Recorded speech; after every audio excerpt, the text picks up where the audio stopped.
Hello everyone, today we'll talk about the problem word search. As the name suggests, we're going to be looking for a given word in a grid of characters.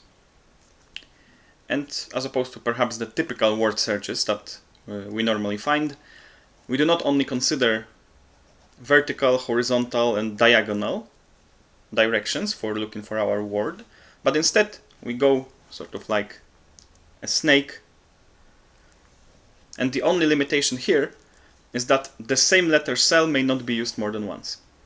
This is the central limitation, because without it, which is of course an exercise to the listener, it would be possible to do it much easier than what we're going to do right now. And the most important part for us for solving this problem is that m and n, so the dimensions of our grid, are at most 6, and the word has at most 15 letters.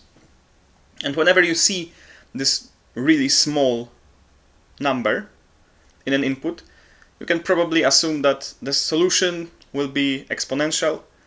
And exponential solutions, of course, there are many types of solutions which can give you an exponential running time. But one typical one is that you just use simple backtracking.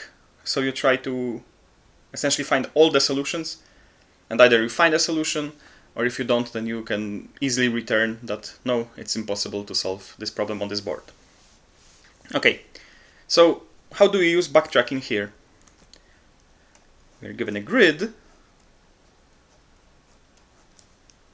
By the way, whenever you see a grid, you can also think about it like a graph, and I'll probably be using those two terms interchangeably. When we're given a grid, we can maintain all the currently visited cells. The cell we're currently in, so let's say this one is visited, and we're currently here. So we know at what point in our word we are, and we think about, okay, can we go, in this case, can we go up?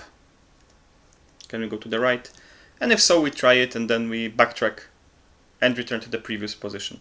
And of course, whenever we see a solution, we can immediately return that, yes, it's possible to solve it.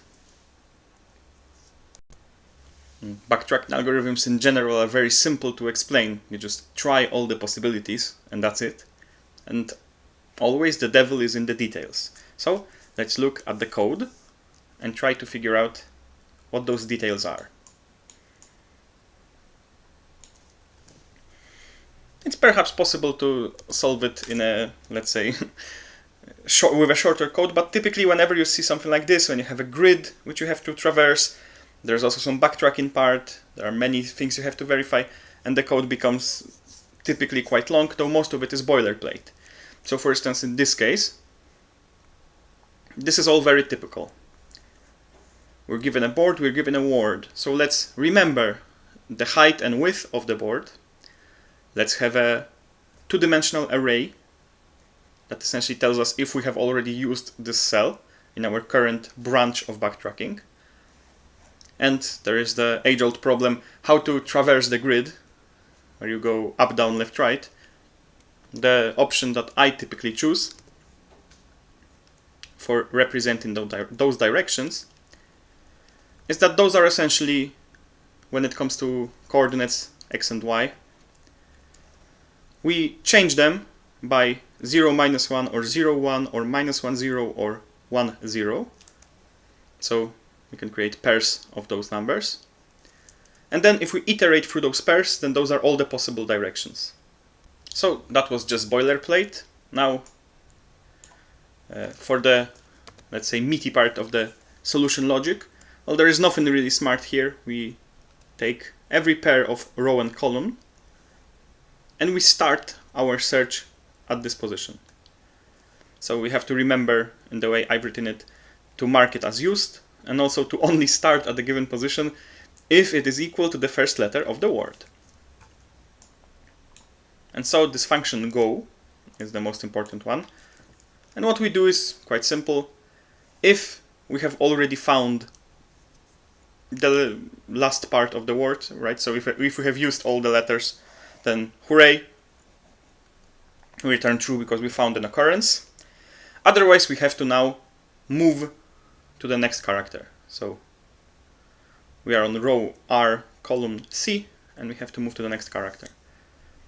Now we use this list of pairs of changes in coordinates. That's why the letter D here is used by me, so since this is like a small change.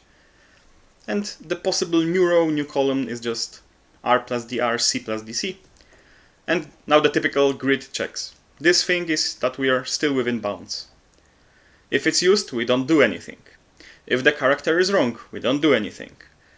If, so all of this is we currently passed. If this is the last letter of the word, we can return true. And otherwise, we have to try.